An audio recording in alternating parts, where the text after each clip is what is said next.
Kalau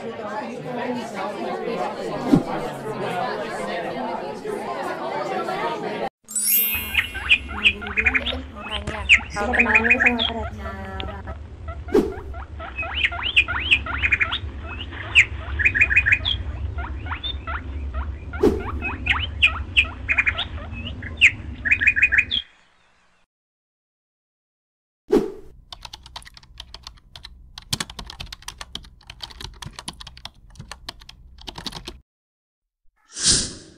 Kapan ya? Kayaknya udah lama banget. Kalau yang marahnya benar-benar marah. 1 bulan yang lalu karena anak-anak main HP sampai larut malam. Sepertinya baru-baru ini karena dia kurang disiplin dengan tanggung jawabnya. Selama WFH selama pandemi sih sepertinya agak sering ya. Belum lama ya. Soalnya apa ya?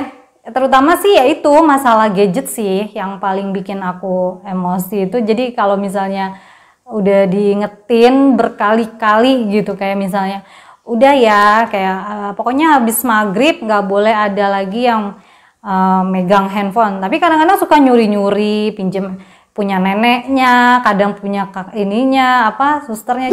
Beberapa minggu yang lalu ya kayaknya. Karena apa? Biasanya sih karena lebih ke cara anak bersikap ke orang tua. Kan lagi main game. Terus sama bunda tuh disuruh istirahat dulu nih. Nah, biasa kalau habis main game kan anak suka lebih lebih agresif ya biasanya. Nah, cara menjawabnya itu misalnya tuh kurang gitu ya, agak berteriak. Nah, itu yang ditegurnya gitu. Saya terakhir marah besar itu waktu dia ambil uang di dompet saya tanpa bilang.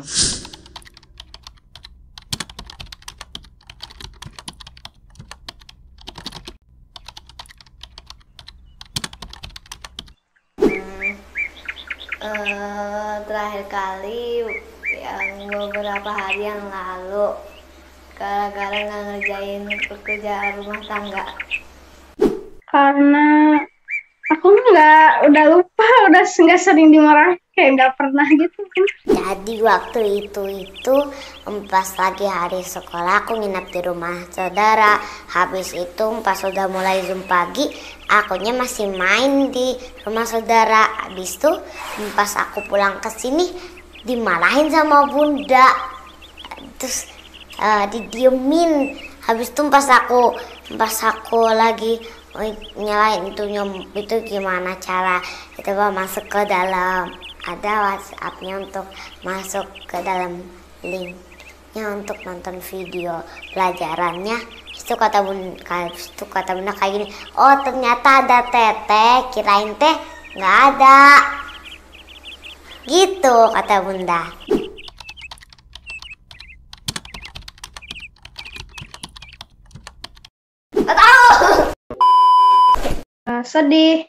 Sedih tapi harus dikerjain, salah sendiri ngapain cari gara-gara gitu. Perasaannya ya takut gitu lah.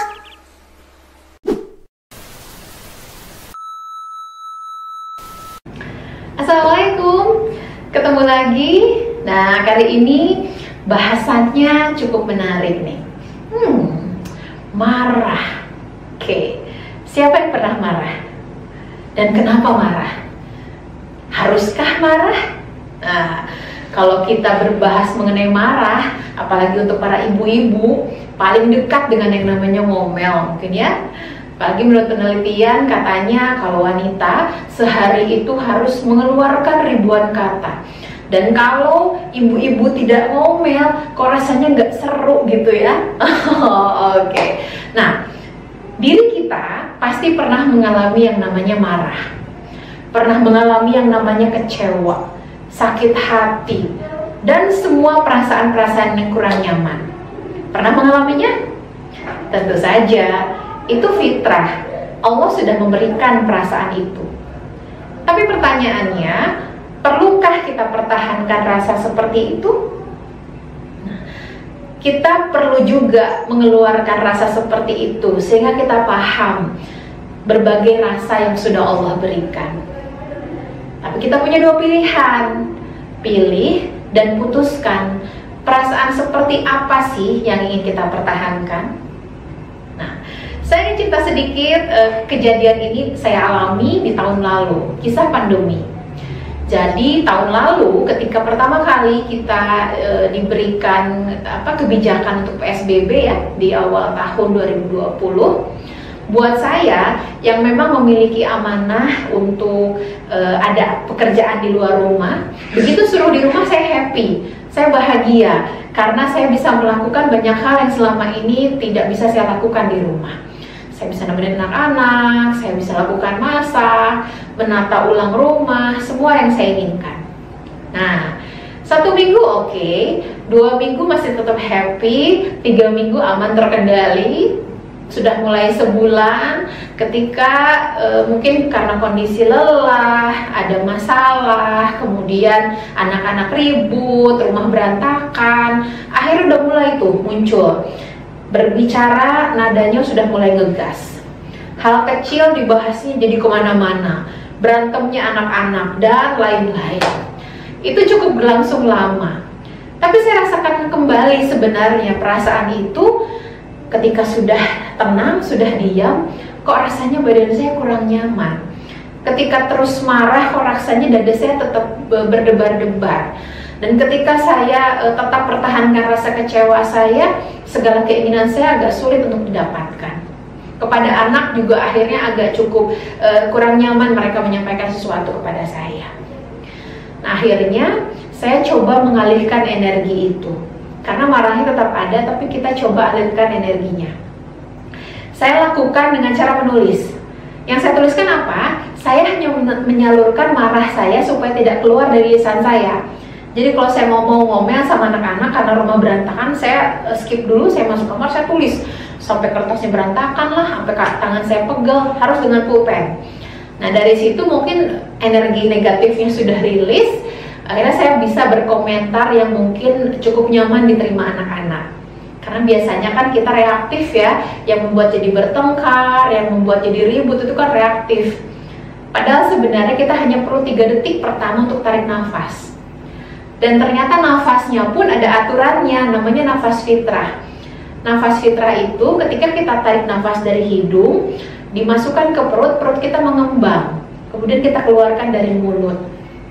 Nah, selama ini mungkin cara nafas kita nafas dada, sehingga rata-rata mungkin kadang-kadang ketika deg-degan, ketika marah malah semakin marah. Gitu contohnya ya. Itu pun saya ketika mungkin ada sesuatu yang saya ingin sampaikan, saya kecewa sama suami saya marah, saya tarik nafas dulu, saya skip dulu berapa detik, saya tulis, kalau ada waktu saya tuliskan atau saya alirkanlah kemana dulu supaya tidak keluar dari lisan. Gitu. Memang sulit, saya tahu, tapi kita perlu latihan, ya. Nah, kemudian, Masya Allah dengan izin Allah, energi-energi yang saya tak salurkan lewat tulisan tersebut, dan saya belajar dari guru saya Pak Ari, ternyata bisa ditransfer menjadi positif. Akhirnya Alhamdulillah, yang saya lakukan itu menghasilkan sebuah karya buku. Bukunya namanya TikTokan, ngobrol asik tanpa ngegas. Kenapa ngegas? Ya itu kan pengalaman saya pribadi di rumah dengan kondisi yang serba cepat, tidak terkendali, tidak terduga. Godaan untuk ngegas itu semakin sering. Nah, akhirnya di buku tersebut saya sharingkan apa saja sih yang perlu dilakukan. Sampai sekarang masih ada marahnya? Tentu saja masih. Namun bagaimana caranya kita menyalurkan energi tersebut? Kita bisa kok lakukan hal-hal pengalihan isu, pengalihan energi negatif menjadi sebuah karya. Salurkan, temukan.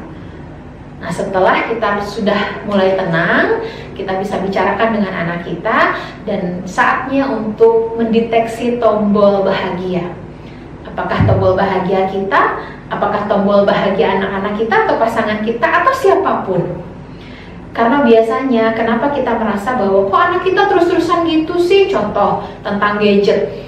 Kok anak kita tuh susah banget dikasih tahu tentang gadget. Nah, bisa jadi kita belum temukan tombol bahagianya. Kenapa harus temukan tombol bahagia? Karena ketika hati senang, limbik sistem terbuka, informasi masuk, otak menjadi kuat. Saya ulangi ya, ketika hati senang, limbik sistem terbuka, informasi masuk dan otak menjadi kuat, insya Allah informasi positif itulah yang akan terekam kepada anak-anak kita. Oke, tetap semangat, terus latihan, insya Allah energi marah kita, energi kecewa kita bisa salurkan menjadi sesuatu yang lebih positif. Tetap semangat, terus latihan. Terima kasih. Assalamualaikum warahmatullahi wabarakatuh.